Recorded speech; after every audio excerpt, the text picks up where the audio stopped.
और वक्त है आज का दंगल का। क्या आप यकीन करेंगे कि स्कूल में बिना किताबों के भी पढ़ाई हो सकती है? यूपी के सरकारी स्कूलों में 1.5 करोड़ बच्चे पिछले 5 महीने से नई किताबों का इंतजार कर रहे हैं। आरोप लग रहे हैं कि कमीशन खोरी की वजह से किताबें छप ही नहीं पाई हैं।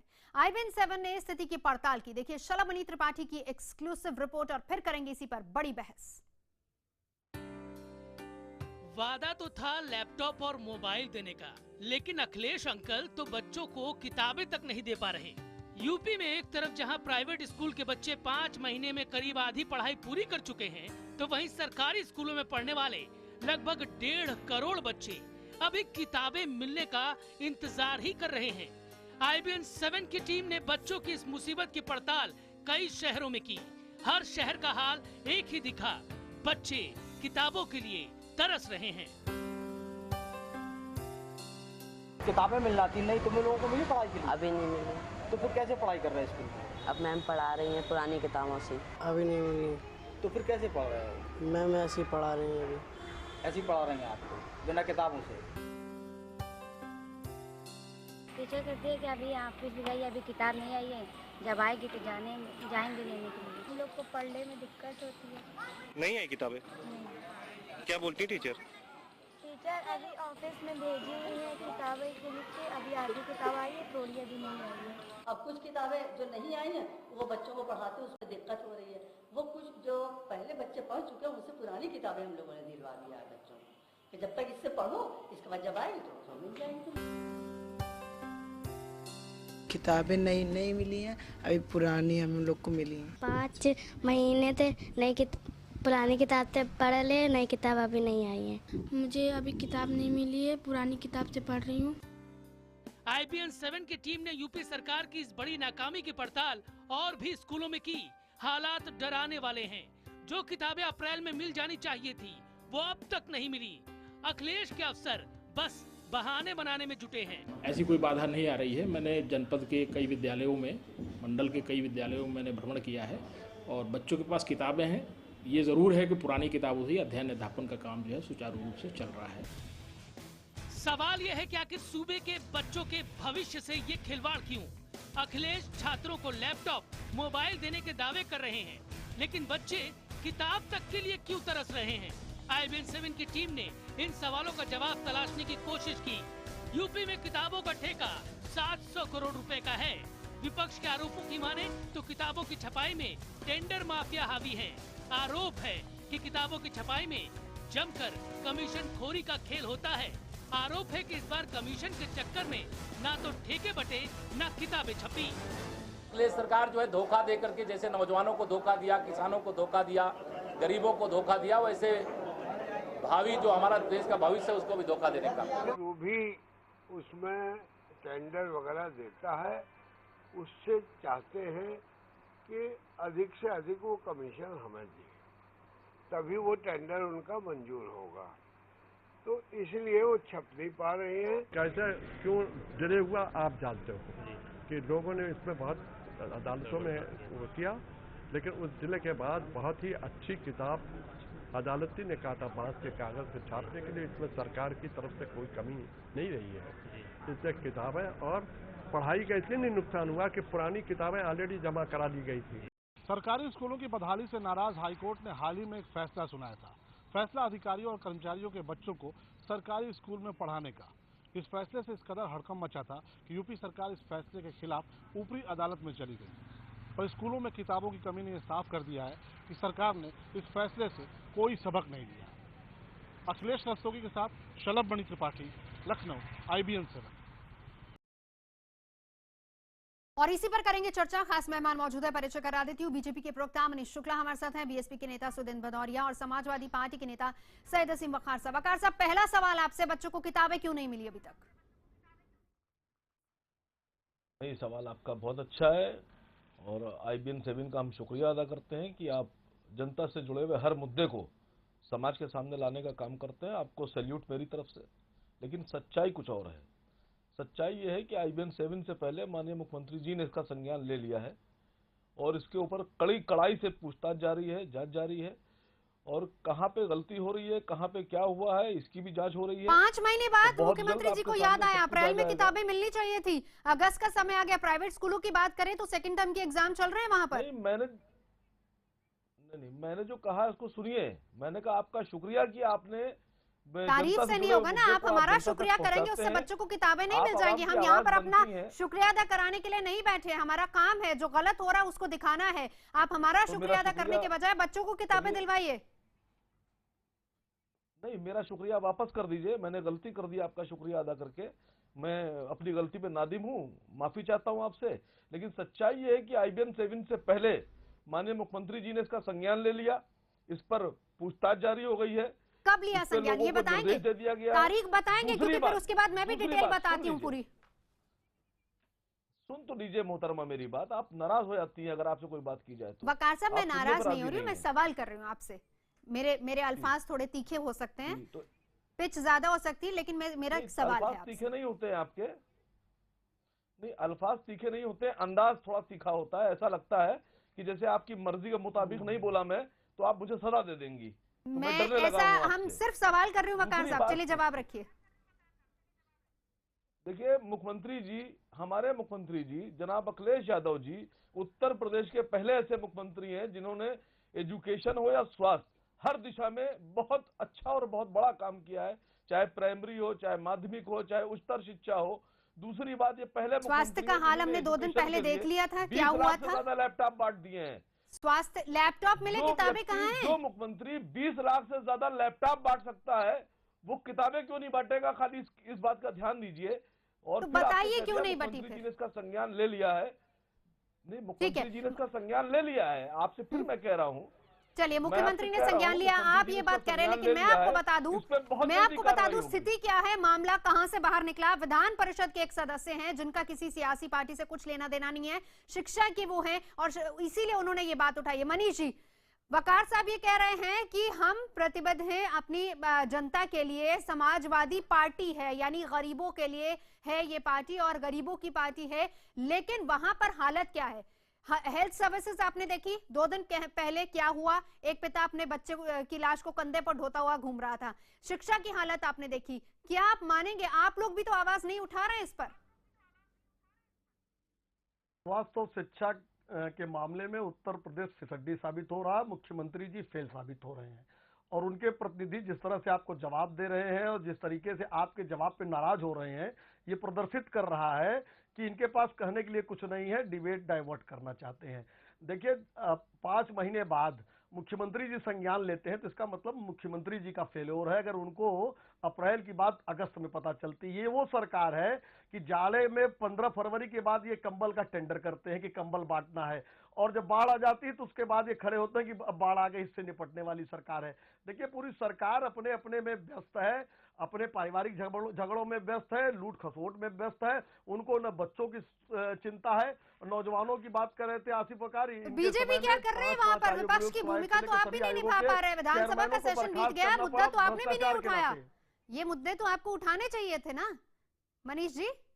नवजोत जी, लगातार भारतीय जनता पार्टी सभी मुद्दों पर, चाहे वो शिक्षा का मुद्दा हो, चाहे स्वास्थ्य का मुद्दा हो, चाहे कानून व्यवस्था का मुद्दा हो, विधानसभा से लेकर और सड़क तक, हम इसको हम तमाम आलोचनाओं के बावजूद आपसे लेके और सड़क पर तो नजर आता है लेकिन विधानसभा में नजर नहीं आता। मनीष जी माफी चाहूंगी। नहीं नवजोत जी, कानून व्यवस्था के मुद्दे पे आपने ही सवाल किया था।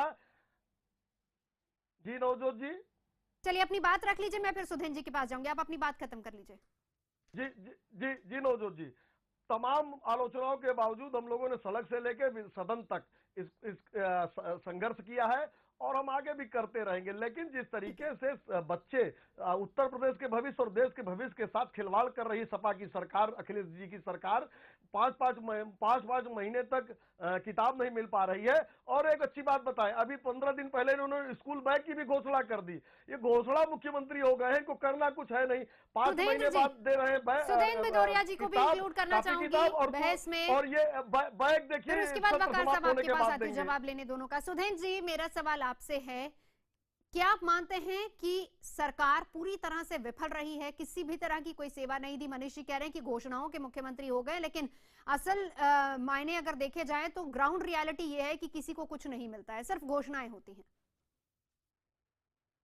देखिए, मैं तो अपनी बात क्या कहूं, मैं मुलायम सिंह जी जो उनके पिता हैं उनकी बात कहना चाहता हूं, जो लगभग 2-3 हफ्ते पहले उन्होंने सरकार के बारे में कही।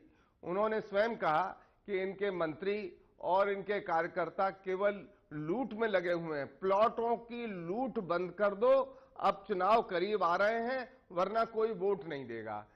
ये अपराध और लूट की पार्टी है, ऐसा स्वयं श्री मुलायम सिंह यादव जो उनके पार्टी के राष्ट्रीय अध्यक्ष हैं उन्होंने चेताते हुए मुख्यमंत्री को और उनके मंत्रियों को कहा।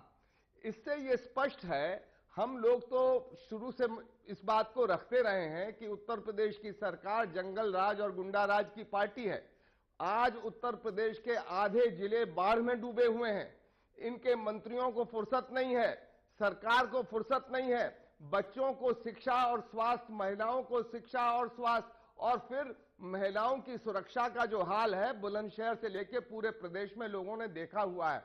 लोग इंतजार कर रहे हैं कि कब हम इस समाजवादी पार्टी की सरकार जो बड़े वादों को लेकर सामने आई थी, जिसमें हजारों किसानों ने आत्महत्या की, नौजवानों को रोजगार नहीं मिला और उत्तर प्रदेश की जनता बदहाल रही, बेहाल रही, वह सरकार अखिलेश यादव ने प्रस्तुत की है। जहां तक ये प्रश्न है शिक्षा का, स्वयं अखिलेश यादव उत्तर प्रदेश में पढ़े नहीं, स्कूली भी शिक्षा भी उन्होंने उत्तर प्रदेश में नहीं ली, बाहर ली, फिर विदेश चले गए। तो उत्तर प्रदेश में किस तरह की शिक्षा मिलनी चाहिए, कैसी सरकारी शिक्षा होनी चाहिए, उसका उनको कतई आभास नहीं है। वो एक दूसरे किस्म के जी सुधीन जी, आपको बीएसपी को एक मुख्य विपक्षी पार्टी के तौर पर देखा जाता है, लेकिन विपक्ष होने के नाते आपने भी कभी आवाज नहीं उठाई कि शिक्षा की हालत ये है या स्वास्थ्य की हालत ये है। टीवी डिबेट में आप जरूर इस बात को लेकर बोलते हैं, वकार साहब बैठे समाजवादी पार्टी को कोस रहे, लेकिन विधानसभा में क्यों नहीं ये मुद्दे उठाए जाते? देखिए, विधानसभा से लेकर और देश की हर उन सभाओं में जहां जरूरी है लोकतांत्रिक और संवैधानिक तरीके से हम अपना प्रतिपक्ष की भूमिका का निर्वाह करते हैं। हम ये नहीं है कि लाठी डंडे लेके सड़क पर उतर आए, बल्लम लेके सड़क पर उतर आए, तलवारें ले लें और बंदूकों की ट्रेनिंग दें। ये हम लोगों की शिक्षा नहीं है। हम लोगों को बाबा साहब लेकर क्या बीएसपी ने विधानसभा सेशन में मुद्दा उठाया था? सुधीन जी, हमने देखिए, आप देखेंगे तो हमने कई बार विधानसभा के अंदर, विधानसभा में इस तरह से सशक्त ढंग से इन बातों को उठाया, विधान परिषद में भी और विधानसभा के पटल पर भी। और मैं ये कह दूं कि हम लोग इस समय पूरे प्रदेश के अंदर जिस तरह से लोग आ रहे हैं, बहन मायावती जी इन सब सवालों को लोगों की जनता के बीच में आजमगढ़ से लेके आगरा के अंदर रखा है। तो चुनाव है ना, इसीलिए आप लोग ज्यादा एक्टिव हो रहे हैं। तनख्वाह बढ़ानी होती है तो सारी पार्टियां एक साथ एक सुर में अपनी तनख्वाह बढ़ा लेती हैं, लेकिन अगर बच्चों की किताबों की बात आए तो जवाब नहीं होता। अब क्योंकि चुनाव आ रहे हैं तो आप सभी लोग एक्टिव नजर आ रहे हैं। बिल्कुल नहीं, बच्चों की हमारी प्राथमिकता है, महिलाओं की, बच्चों की, किसानों की, बहुजन समाज पार्टी की बहन मायावती जी की प्राथमिकता है। वही मैं कह रही हूँ ना, कतई नहीं होने देंगे। चुनाव आ रहे तो आपने तनख्वाहें बढ़ा ली, क्या आपने वहां पर इस बात का जिक्र किया कि बच्चों को किताबें नहीं मिल रही हैं? मैं वकार साहब, मैं आपके पास आना चाहूंगी। आप तो कह रहे हैं कि मुख्यमंत्री जी ने संज्ञान ले लिया है, तो 5 महीने बाद क्यों याद आया मुख्यमंत्री जी को कि संज्ञान लिया जाए? पुरानी किताबों से बच्चे पढ़ रहे हैं। अब प्राइवेट स्कूलों की हालत यह है कि वहां सेकेंड टर्म खत्म हो चुका है। देखिए, भारतीय जनता पार्टी का भी जवाब देना जरूरी है और बहुजन समाज पार्टी के जो सुदीन भदौरिया जी ने जहाँ सवालात उठाए हैं उनका जवाब देना तो बेपनाह जरूरी है। जनाब जनता का जवाब दीजिए। नहीं, आपने सवाल उठाया है, जनता का जवाब जनता जो उठाएगी वो भी दूंगा। आपने यहाँ सवाल उठाए हैं। देखिए, सबसे पहली बात तो बहुजन समाज पार्टी की तरफ से ये बात आई है कि शिक्षा, स्वास्थ्य, बहुजन समाज पार्टी की आपको ज्यादा चिंता है, उत्तर प्रदेश की जनता की चिंता नहीं है। बहुजन समाज पार्टी की खूब चिंता कीजिए यार भाई, उत्तर प्रदेश की जनता की भी तो कुछ चिंता कर लीजिए। अरे बहुत बढ़िया बोल रहे हैं आप, जनता तारीफ करेगी। सुन तो लीजिए मेरी बात, तो ज्यादा बढ़िया होगा, जवाब देना आपको आसान होगा। बात सुनते हैं, बड़ी कदर देखिए, करते हैं आपकी बात की, मुख्यमंत्री बड़ी जी ने कदर करते हैं आपकी बात की। मुख्यमंत्री जी ने, आप जनता की कदर कर दीजिए, कुछ हमारा आपसे दरख्वास्त है, कुछ जनता की कदर करिए। सुधीन जी यही जवाब ले रही हूँ वकार साहब से। सुधीन जी बस 30 सेकंड दीजिए, वकार साहब से जवाब ले लूं। वकार साहब बोलिए, बच्चों को किताबें कब तक मिलेंगी? मुख्यमंत्री जी ने जिस तरह से 108 सुरक्षा जननी योजना चलाई, 108 चलाया, लैपटॉप बांटे, स्कूलों की बात की, शिक्षकों की भर्ती की, जिस तरह से स्कूल बनाने की बात हो रही है, चाहे वो प्राथमिक हो चाहे माध्यमिक हो। अब बहुजन समाज पार्टी ने 5 साल हुकूमत की है, मुख्यमंत्री जी ने स्वास्थ्य में काम किया है। आप डायल कीजिए 108 और एम्बुलेंस हाजिर हो जाएगी। स्वास्थ्य की हालत हमने देख ली वकार साहब, स्वास्थ्य की हालत देख ली। सीधा इसी मुद्दे पर आइए। हाईकोर्ट ने आपसे कहा, वकार साहब एक सवाल का जवाब दीजिए। हाईकोर्ट ने कहा कि तमाम नेताओं और अधिकारियों के बच्चे सरकारी स्कूलों में पढ़ने चाहिए, उसका जवाब देते हुए आपने ऊपरी अदालत में एक पिटीशन डाल दी है। यानी आपको पता है कि सरकारी स्कूलों की हालत ऐसी खराब है और इसीलिए आप अपने बच्चों को सरकारी स्कूलों में नहीं पढ़ाते हैं। आप जवाब दीजिए मुझे, आपका बच्चा सरकारी स्कूलों पढ़ता है? आप बताइए वकार साहब, मेरा सवाल आपसे है। स्कूलों पढ़ता है? मेरा सवाल आपसे, सरकारी स्कूलों की हालत अगर अच्छी होती है तो तमाम अधिकारी अपने बच्चों को सरकारी स्कूलों में पढ़ाते हैं। आपके सवाल का जवाब, आपने मेरे सवाल का जवाब दे दिया है। आप साहब पर्सनल बहस कर रही है बैठकर, ऐसे बहस नहीं हो पाती। आप नाराज वकार साहब ये तो कोर्ट की बात कर रहे हो, इसमें पर्सनल कहां से आ गया? नवजोत जी की पर्सनल बहस करा रही हैं। मैं आपसे ये पूछ रहा हूं कि बहुजन समाज पार्टी की सरकार में अगर गरीब आदमी को अस्पताल जाना होता तो क्या वो हाथी में बैठ के जाता? मैं तो आपसे कोर्ट की बात का जवाब ले रही हूँ वकार साहब, इसमें पर्सनल कहां हो गया? बैग बांटने की, स्कूली बैग बांटने की बात की है। अब बच्चे स्कूली बैग की जगह पे क्या हाथी में किताब रख के लेके जाते? मायावती जी ने सिर्फ हाथी, ले हाथी, दे हाथी, खा हाथी, बैठ हाथी, इसके अलावा कोई काम नहीं किया है। अस्पताल जाना हो हाथी में बैठ के, इसीलिए जनता ने उनको नकारा वकार साहब, इसीलिए जनता ने नकारा और आपने सपने दिखाए। यंग मुख्यमंत्री लैपटॉप बांटेंगे सपने दिखाए और आपको सत्ता पर काबिज किया, इसीलिए किया गया था। नहीं, सपने तो प्रधानमंत्री इन्होंने ठग लिया, सपने तो चूर हो गए, सपने जनता के, इनके सपने पूरे हो गए, आपसे उम्मीदें थी, आपने सपने दिखाए, आपसे उम्मीदें थी और इसीलिए अखिलेश सरकार बनी, अखिलेश मुख्यमंत्री बने, क्योंकि उम्मीदें थी। समाज बीएसपी ने अगर सपने दिखाए वो खरी नहीं उतरी तो वो विपक्ष में गई, जनता ने हटा दिया उनको। आपने चकनाचूर किया सपनों का वकार साहब, बड़ा अफसोस है लोगों को। मनीष जी बोलिए, मनीष जी। प्रधानमंत्री जी ने मनीष जी, मनीष जी, मुझे बहुत अफसोस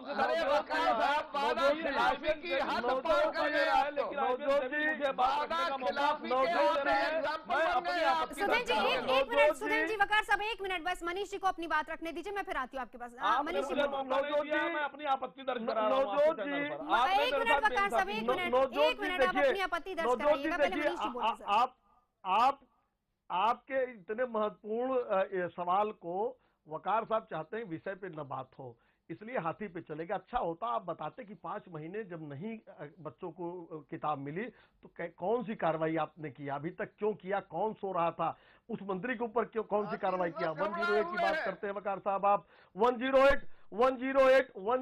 एक अहमद साहब थे स्वास्थ्य मंत्री, उनकी तबीयत खराब हो गई, 108 उन्होंने बुलाया, नहीं पहुंच पाई थी। 108 का आपने ये हाल करके रखा है, स्ट्रेचर तक नहीं आपके हैलेट हॉस्पिटल में।